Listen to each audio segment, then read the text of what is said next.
ఒకటి నొక్కండి 2 నొక్కండి అంటారు వీళ్ళు. ఈ ఒకటి నొక్కే లోపు 2 దగ్గరికి వెళ్ళిపోతుంది, ఇది వెళ్ళిపోతుంది.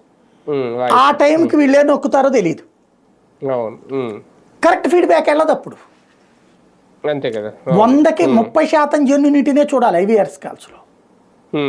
నిజంగా పబ్లిక్ అందరు అవేర్నెస్ ఉండదు ఆ విధంగా దాని మీద, ఐవీఆర్ఎస్ కాల్స్ మీద. ఇప్పుడు మొన్న నేనే చూశాను, ఇంటి దగ్గర చెత్త ఎత్తడానికి రోజు వస్తున్నారా, వస్తుంటే ఒకటి నొక్కండి లేకపోతే 2 నొక్కండి అన్నారు.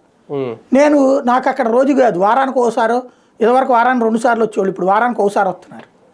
అది నేను నొక్కేలోపు వెళ్ళిపోయింది, మళ్ళీ రాలేదు నాకు.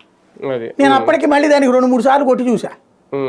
ఈలోపు ఇంకొకటి వచ్చింది, మీ ప్రాంతంలో చెత్త తీసుకెళ్లే ఒక చెత్త ఏమన్నా ఒక డంపింగ్ లాగా పెడుతున్నారా అని ఇంకో ఐవీఆర్ఎస్ కాల్ వచ్చి, దానికి చెప్తాం సమాధానం. ఇది పోయిందిగా.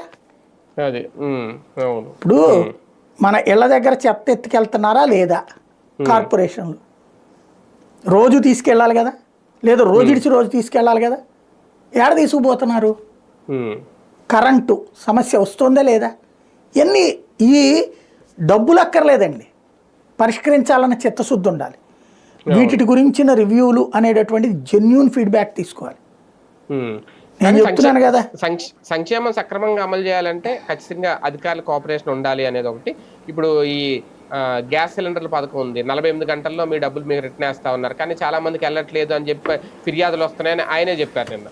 అది ఎవరు చేయాలి? అధికారులేగా చేయాల్సింది. అంటే అధికారుల నిర్లక్ష్యమా ఇక్కడ? అదే రేపొద్దున్న ప్రభుత్వానికి ఇబ్బంది. డబ్బులు ఇస్తే కదా వాళ్ళు వేసేది, వాళ్ళు ఏమైనా వాళ్ళ జేబులు వేసుకుపోతున్నారు ఏంది?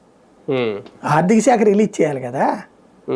మనకు ఆర్భాటంగా ఒక ఫోటో పెట్టారు అప్పుడు, డమ్మీ చెక్ ఒకటి పట్టుకుని చేత్తో ఆ గ్యాస్ ఏజెన్సీల సంస్థల వాళ్ళందరికీ చేతికి ఇచ్చినట్టు చూపించారు. 800 కోట్లు ఎంతో. ఆ డబ్బులు ఆయా సంస్థలకి ఎన్ని గ్యాస్ కనెక్షన్స్ ఉన్నాయో వాళ్ళకి తెలుసుగా, వాళ్ళు లిస్ట్ ఇస్తారు.